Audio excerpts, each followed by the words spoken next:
for black girl nerds.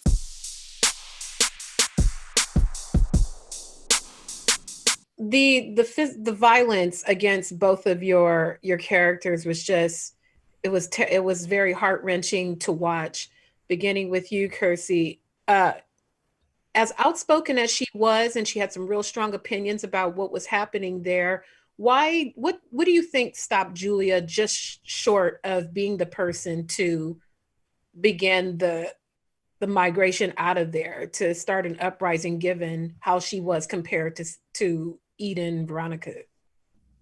Oh God, well, we couldn't let the light-skinned person do the uprising, right? That would just be fucked up. That's bad storytelling. It was always going to be Eden, because that's what Eden does. And that's her literal career. Mm-hmm.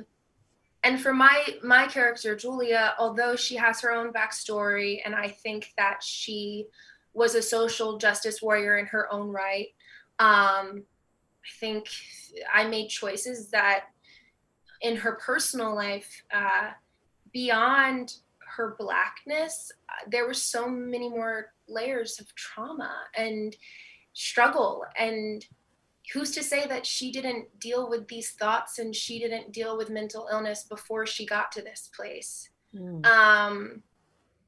Those two, I don't think that what you see and what's happening are necessarily mutually exclusive.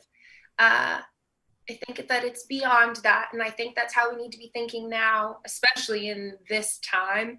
In this time, I mean, like, the attention of social media and mass media.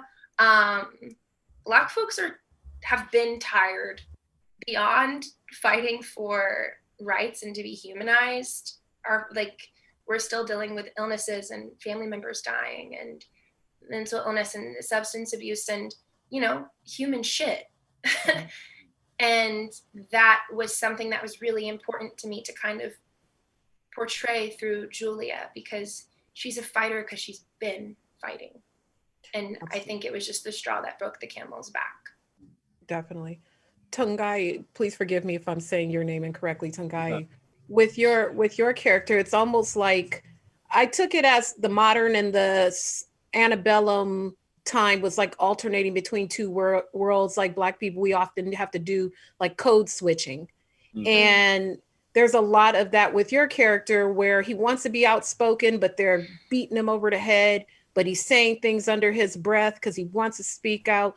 Do you find that in your regular life, even now, like your character, you have to do that code switching when you're in mixed company? Yeah,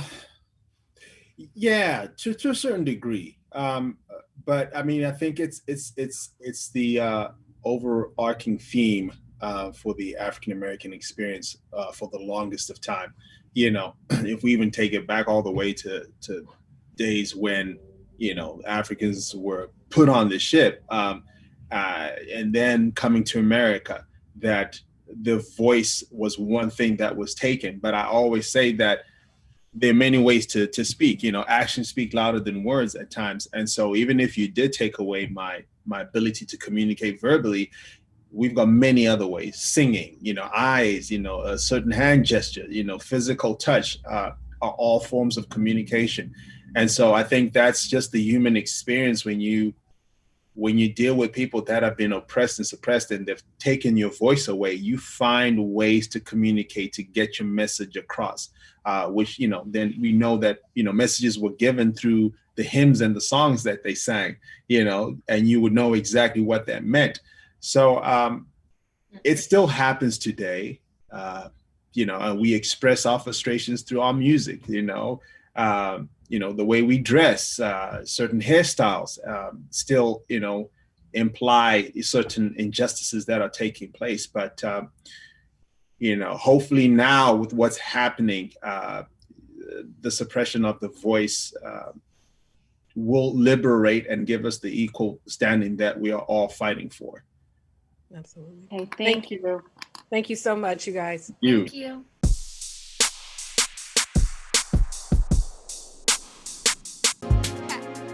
Better shake your booties for black girl nerds. Better shake your booties for black girl nerds.